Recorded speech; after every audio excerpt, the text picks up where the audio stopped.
आस्था है अपनी आस्था के अनुसार अपने कार्यक्रमों को संपन्न करे, किसी को आपत्ति नहीं होगी। लेकिन आस्था के नाम पर तोड़ फोड़ करोगे तो छेड़ोगे तो फिर छोड़ेंगे भी नहीं, और एक बार छोड़ेंगे नहीं तो फिर छोड़ोगे भी कभी नहीं।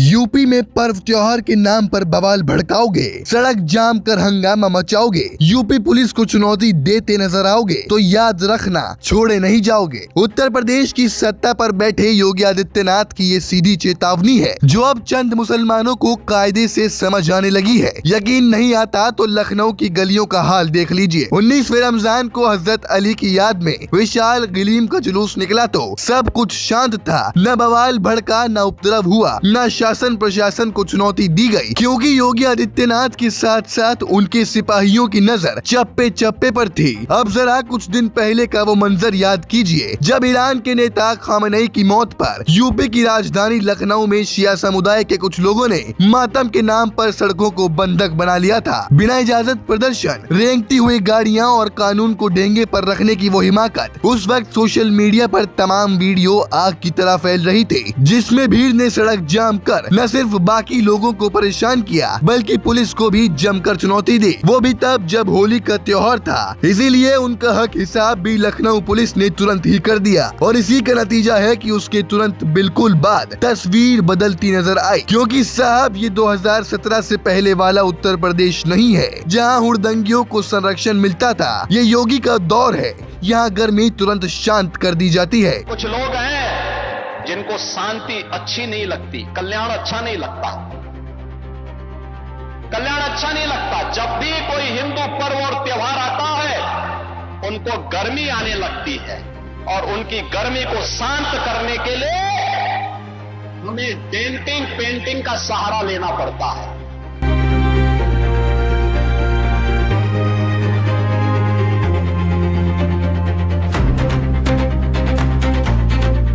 यही वजह है कि जब 19वें रमजान को हजरत अली की याद में विशाल गलीम का जुलूस निकला तो मंजर पूरी तरह बदला हुआ था। ये वही भीड़ थी, वही जोश था, लेकिन इस बार हवा में खौफ नहीं बल्कि कानून का एक बाल बुलंद था। जो लोग कल तक सड़क घेर कर अपनी ताकत दिखा रहे थे वो आज कतारबद्ध होकर शांति का पाठ पढ़ रहे थे, क्योंकि उन्हें पता था कि अगर एक भी पत्थर हिला या एक भी नारा गलत निकला तो पुलिस की डंडे की लपेट में आने से उन्हें कोई आसमानी ताकत नहीं बचा पाएगी। योगी ने साफ कर दिया कि मजहब आपका निजी मामला हो सकता है लेकिन सड़क और सुरक्षा सरकार की है। धमकी देंगे और हम जबरदस्ती जाम कर देंगे। हमने कहा जाम नहीं होगा, कर्फ्यू भी नहीं लगेगा, लेकिन कर्फ्यू का सबक तुम्हें ऐसा सिखा देंगे कि तुम्हारी आने वाली पीढ़ी दंगा करना भूल जाएगी। क्या तरीका है ये? आप सिस्टम को ब्लॉक करना चाहते हैं और यह प्रवृत्ति थी यूपी के अंदर। 17 के पहले यही होता था और हम इसी बात को कह सकते हैं कि 17 के बाद हमने कर्फ्यू भी नहीं लगने दिया, लेकिन ऐसे बैरियर को चुन चुन करके वे जिस प्रकार की भाषा को समझते थे उस प्रकार की भाषा से उनको समझा करके उसको उसकी सजा दिलाने का काम भी किया है।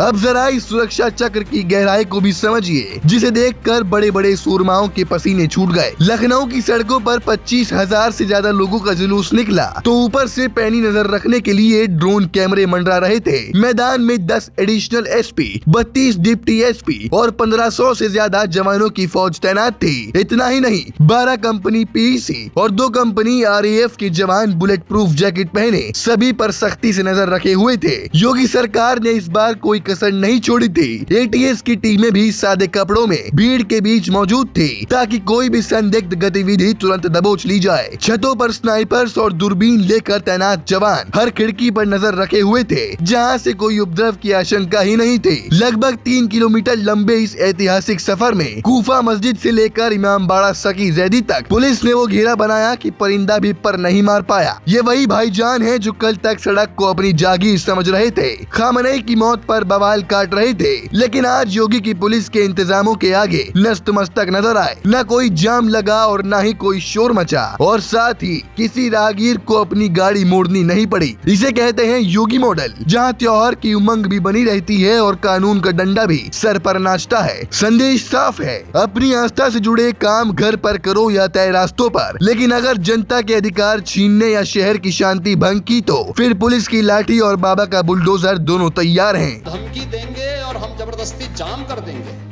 हमने कहा जाम नहीं होगा, कर्फ्यू भी नहीं लगेगा, लेकिन कर्फ्यू का सबक तुम्हें ऐसा सिखा देंगे कि तुम्हारी आने वाली पीढ़ी दंगा करना भूल जाएगी। क्या तरीका है ये? आप सिस्टम को ब्लॉक करना चाहते हैं, और यही प्रवृत्ति थी यूपी के अंदर। 17 के पहले यही होता था, और हम इसी बात को कह सकते हैं कि 17 के बाद हमने कर्फ्यू भी नहीं लगने दिया।